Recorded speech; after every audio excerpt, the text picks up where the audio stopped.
Hey, beautiful souls. Welcome to Mind Ease, your space for calm, clarity, and Christ centered growth.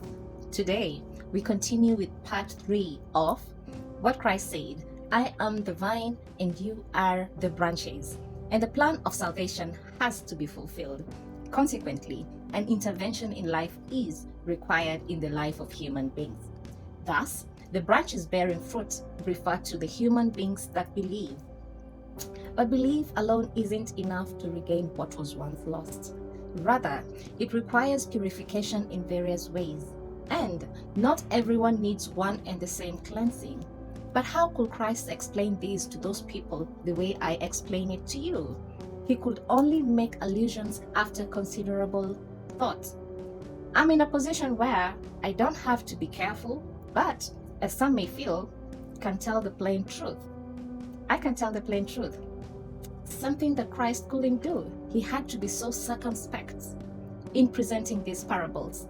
As you know, sometimes people will just start throwing stones at him. And others are surrounding him, telling him, we want you to be our king, we want you to be our king. But Christ had no interest in being an earthly king because he's already the king of the spiritual world.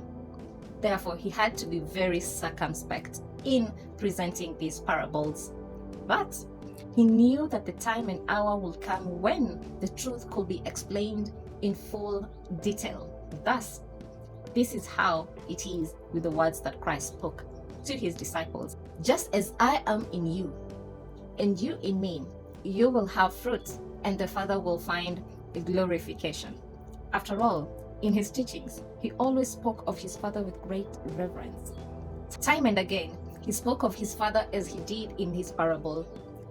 I am the vine, and you are the branches. He said, my Father is the vine dresser. He is the one who observes this entire creation with a watchful eye. He is the one who reigns. He is the one who commands. His word is holy. It is the Father. In speaking this parable to his disciples, Christ pointed to the future, to the far distant future, but he also hinted at a time that was still to come. After all, he spoke this parable prior to his battle in hell. Christ had discussed everything with his Father while he still lived with him. Christ often said, hey, I hear as my Father says, and I do. How do you think they connected? Christ still had his memories from when they lived with the Father in eternity.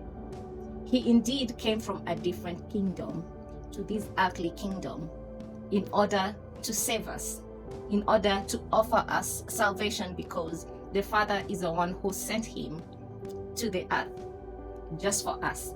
Christ made allusions to this in the course of his time of teaching. However, his love of and affiliation with the Father was so deep that he had to be successful. Although, when he spoke this parable, he didn't know that a severe death awaited him. It was clear to him that he'd have to die, yes, but he didn't know in what way. And at some point when he knew, he actually prayed and said, Father, if you could take this cup of pain away from me.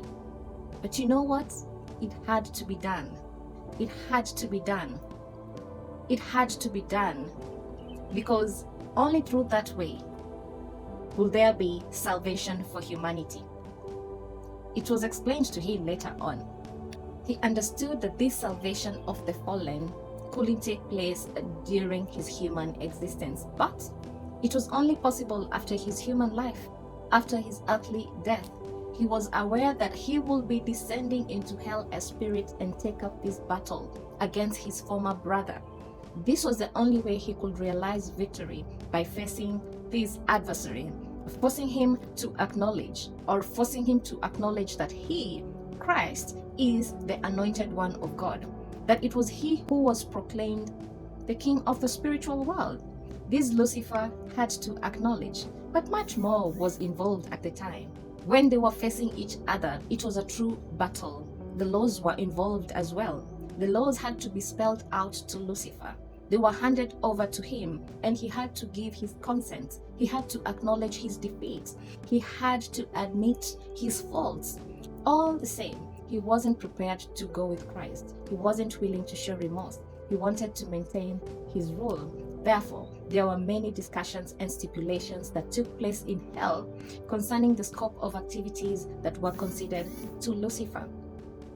That he can tempt human beings, and he can dominate and reign over them on earth, which happens clearly. And as you can see, it's very different from the time when Christ was on this earth and afterwards. When Christ was on this earth, people were very, very brutal. Nowadays, death by crucifixion is actually unheard of. It's only nowadays that it's happening, and that is the vessels of Lucifer are actually the ones who are busy crucifying people. Otherwise, when was the last time you had people that had to die by crucifixion? When was the last time you had that? Before Christ, actually, there was a lot of brutality on earth.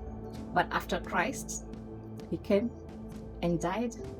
He went to hell, took up battle against Lucifer, and set up the laws. Told him, listen, you cannot go this far with humanity. You cannot go this far. This is the far you can go. You can tempt, because there are temptations. You actually know there are temptations. And words were hoped. Each person should express a higher way of thinking and honor and serve Christ. Therefore, agreements were concluded in hell, and the condition was established that the point in time will come for everyone, when they can return to their former homeland. Nevertheless, all will depend on the willingness of each individual to align himself with the commandments and the laws established by Christ. Each person should express a higher way of thinking. This has been Mind Ease with Stella. Stay peaceful, stay connected. Your space for calm, clarity, and Christ-centered growth.